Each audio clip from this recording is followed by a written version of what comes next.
Hi, I'm Vanessa from SpeakEnglishWithVanessa.com. Goodbye. See you never. Just kidding. Let's talk about it. I've heard many English learners say goodbye, but oh boy, this sounds so serious. Not every time that we say goodbye is serious. We only use goodbye when we're feeling angry and we want to slam the door. Goodbye.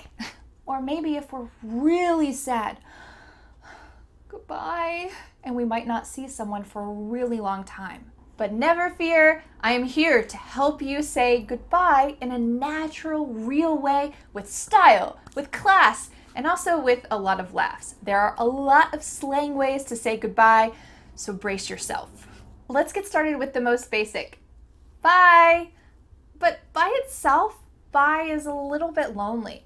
I might say, oh, I think my car is almost finished at the mechanic. I need to go. Bye. Doesn't that seem a little abrupt? Maybe I need a little bit more? You might notice that at the end of all my videos, I say, thanks so much for learning English with me. I'll see you again next Friday for a new lesson here on my YouTube channel. What was that expression I used? See you the next time. Or we could say, see you next time. This is similar to see you later, talk to you later. When we say talk to you later, this is often on the phone or FaceTime or Skype. When you're not physically in a room with someone, you're just using some kind of a device to talk to them, you might say talk to you later. A common reduction for see you later is see ya later. The word you changes to ya. See you later. See ya later. It sounds really natural. Did you notice my pronunciation for the word later? Does it sound like later or later? Sounds like a D here. And this is common in American English that when you have a T with a vowel on both sides, your T is going to change to a D. See ya later, later. If you'd like to check out some more tips about how to sound like an American when you speak English, you can check out this video up here, and it goes in depth to some of these ideas. Let's talk about a few fun ways that you can reduce see you later to be more casual. You could just say see ya, see ya. Notice this is the same reduction. Not see you, but see ya, see ya. Or if you want to have a little fun, you can say, see ya later, alligator. And then the other person says, in a while, crocodile. Just rhymes. It's silly. Or you can make it really short and just say, later. Or you might hear some people say, laters with an S at the end. This is just a silly way to say it. Or you could say, catch you later. Catch you later. Here again, we're reducing you to ya. Catch you later. It just means see you later. Or if you want to make this even more casual, you could say catch you on the flip side. Flip side means technically tomorrow, but it could just mean at another time. Catch you on the flip side. If you want to be a little bit more formal, you could say have a good day. Have a good morning. Have a good afternoon. Have a good evening, depending on what time it is. You could say this to the cashier at the grocery store, to your mother-in-law on the phone, to your boss. This is a pretty common, a little bit more formal expression that you might not want to use with your husband as you're saying goodbye to him, because that's a more personal relationship. It's common to use multiple expressions together, like bye, see you later, have a good day. Really common. What about have a good night? We only use this when that person is going directly to bed. So this is really common to say to your child, have a good night, bye, have a good night, sweet dreams. Or if someone you know is spending the night at your house, you could say this because you know they're going directly to bed. Have a good night. But if you are having dinner and drinks with your coworkers and you are trying to say goodbye to them and you're going home, you probably wouldn't say have a good night. You might say have a good evening, or you might say have a good one. Have a good one. This is to generally have a good day, but you can use this at any time during the day. It's a little bit more casual, but it's no problem to use with your boss or in other formal situations. Have a good one. The next two expressions are take it easy, take care. I wouldn't use these on the phone with a client, but if it's a Friday and the day is finishing, you're finishing up your work and you want to say goodbye to your coworkers, this is no problem. You could say, take care, take it easy. That's a great way to say goodbye to your coworkers. You could say this to someone that you are a little bit closer to, maybe a friend. As your friend's leaving your house, you could say, bye, take care. The rest of these expressions are all slang, casual, funny ways to say goodbye. So I recommend do not use these at work.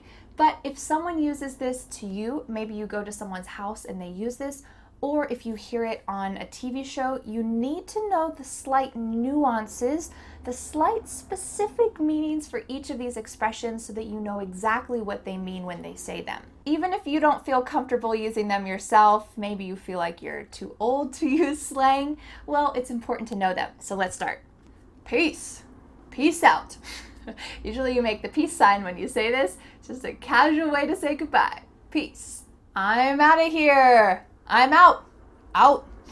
If you've ever watched a baseball game, you might see the referee use this gesture when one of the players is out. So you don't have to use this thumb gesture, out. I'm out of here, but it's pretty common and you might see this. Toodaloo. Toodles. This one is really silly. Kind of ditzy, but I don't know. For some reason, I love using it. Toodles. Bye-bye.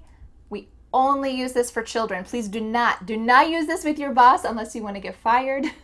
If you have small children or if you interact with small children, you might hear other people say, bye-bye. That's really common. I think that we often repeat things 2 or 3 times in expressions with kids to help them remember it. So when you say bye-bye, it helps them to kind of remember that expression.